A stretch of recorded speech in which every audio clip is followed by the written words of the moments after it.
증언해 주신 내용들을 그 학계에서는 그리고 여러 가지 자료로는 어떻게 이런 것들이 나오고 있는지를 정리를 한 것입니다.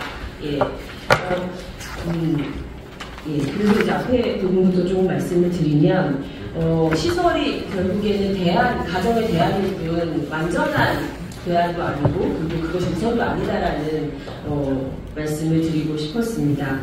그 이유는 시설에 가기 전부터 이제 우리는 분리 경험이라는 것을 하게 되고 그 분리로 인한 상실의 고통들이 있습니다.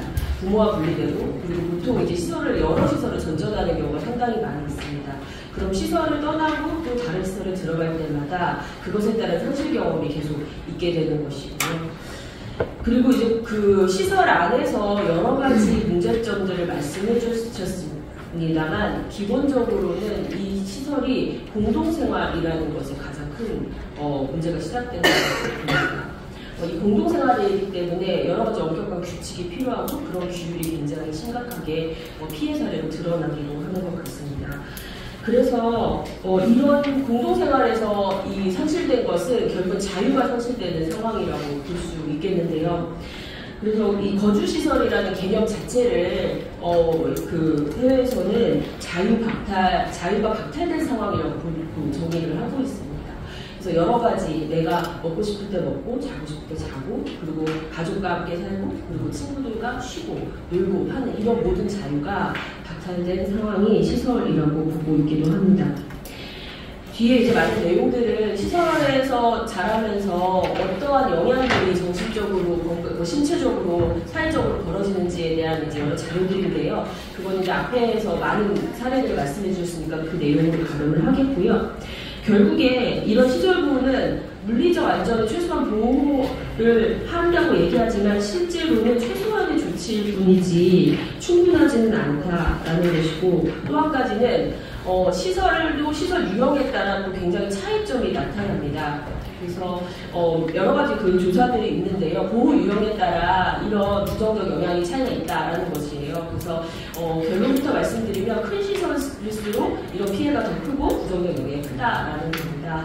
그래서 그 시설 보호가 굉장히 최소화되어야 되지만 또 한 가지는 시설로 그 아이들이 보호가 되더라도 가정과 같은 환경에서 가장 작은 곳에서 낯설지 않은 환경에서 보호되는 것이 필요하다는 얘기를 드릴 수 있습니다.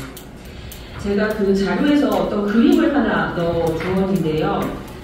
이 그림이 좀 복잡하긴 한데 어떤 그림이고 하니 그 빨간색 테두리에 있는 아이들이 부모가 다 있는 가난하지 않은 아동들입니다.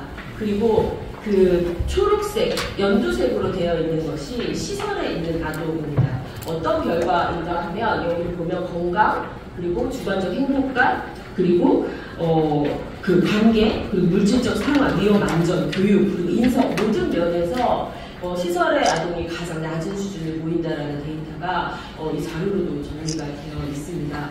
그리고 여기에 보면 이것의 내용은 이제 위탁가정이라는 제도가 있는데요. 그러니까 보호가 필요한 아동을 가정에서 보호하는 형태인데 이런 경우에는 저 파란색 부분인데요. 물질적인 부분을 제외하고는 다른 부분에서는 그래도 좀 그 높은 수치가 나타나는 것을 보일 수 있습니다. 그래서 사실 시설이라는 공간이 어떤 영향을 주는지를 보여주는 자료라 제가 가져와 봤습니다. 네. 그래서 이제 마무리를 하자면 결국에는 시설의 유형도 굉장히 중요하겠지만 시설에 가지 않도록 하는 것이 가장 이제 우선이겠고요. 그러려면 원가적인 최대한 보호가 돼서 아이들이 물에 빠진 후에 구하지 말고 물에 빠지지 않도록 하는 대안들이 필요하다라는 말씀을 드리면서 저희 발언을 마치도록 하겠습니다.